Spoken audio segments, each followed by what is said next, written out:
ಸಿಂಹರಾಶಿ ಮುಖ ಇದ್ದಂಗದಲ್ಲ ಹಾ ಹಿಂಗ್ ಮುಖ ಇದ್ದಂಗ ಕಾಣಿಸ್ತದ.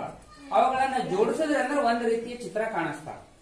ಅವುಗಳನ್ನ ಜೋಡಿಸಿದ್ರ ಒಂದು ರೀತಿಯ ಚಿತ್ರ ಕಾಣಿಸ್ತದ. ಅದಕ್ಕೆ ನಾವೇನಂತೀವಿ ನಕ್ಷತ್ರ ಪುಂಜಗಳು ಅಂತ ಕರಿತೀವಿ.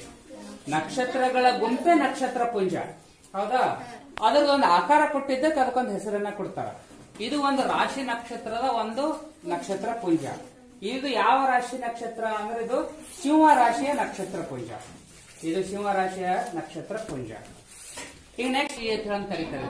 ಏನಂತ ಮಕರ ರಾಶಿ ಅಂತ ಕರೀತಾರೆ. ಇದನ್ನ ಮಕರ ರಾಶಿ ಅಂತ ಕರೀತಾರೆ. ನೋಡ್ರಿ ಈ ರೀತಿಯಾಗಿ, ಹೌದಾ? ರಾಶಿ ಅಂತ ಕರೀತಾರೆ. ಎರಡೆರಡು ಜೋಡಿ ಕಾಣಿಸ್ತಾವ ನೋಡ್ರಿ. ಜೋಡಿ ಕಾಣಿಸ್ತಾವಿಲ್ಲ? ಹಾ, ಎರಡೆರಡು ಜೋಡಿ ಇದ್ದಿದ್ದಕ್ಕೆ ಇದಕ್ಕ ಮಿಥುನ ರಾಶಿ ಅಂತ ಕರೀತಾರೆ. ಕಾಣಿಸ್ತಾ ಇಲ್ಲ? ಹಾ, ನಿಂದದ ಇಲ್ಲ ಇದು? ಹಾ, ಮಿಥುನ ರಾಶಿ ಎಷ್ಟು ಚಂದ ಕಾಣಿಸ್ತಾವ ನೋಡ್ರಿ. ಎಲ್ಲ ಮಿಥುನ ರಾಶಿ ಅಂತ ಕರೀತಾರೆ. ಇದಕ್ಕೆ ತುಲಾ ರಾಶಿ ಅಂತ ಕರೀತಾರೆ. ತಕ್ಕಡಿ ಇದ್ದಂಗ ಅದ ಅಂತೀವಿ. ತಕ್ಕಡಿ.